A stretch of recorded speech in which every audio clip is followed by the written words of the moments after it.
चाची सही चई वई आहे त हिन खे ज़हर ॾेई पूरो करणु घुरिजे।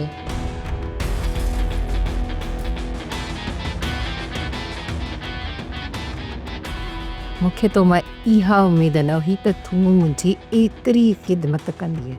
चाकर त चए थो तोखे तकलीफ़ूं ॾेई ॾेई पूरो कयो वञे हसीना बेगम, पर मां तोखे तकलीफ़ूं ॾेई ॾेई नथी मारणु चाहियां। सोरठ बेगम, तो त मूंखे मारण जे लाइ कुझु न कुझु त सोचियो हूंदो न? हा, खाधे में ज़हर ॾेई मारण जो त मूं सोचियो आहे। पर सोरठ बेगम, तूं ईअं करे कोन सघंदी आहे।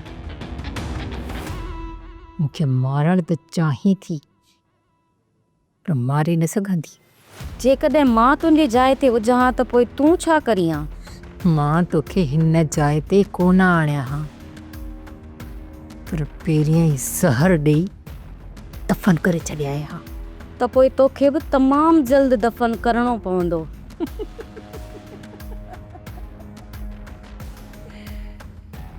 सोरठ बेगम, कोशिश करे ॾिस,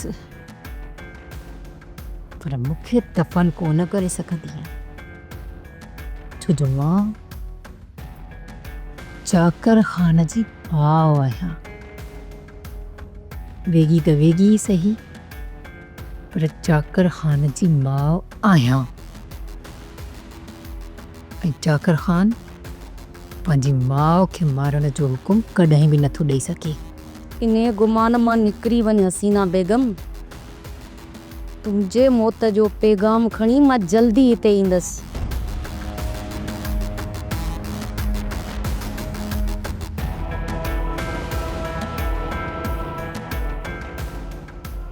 सोरठ, जेतिरो मां चाकर ख़ान खे सुञाणींदी आहियां त चाकर ख़ान तोखे इन ॻाल्हि जो हुकुम कॾहिं बि न ॾींदो, छो जो चाकर ख़ान रहमदिल आहे।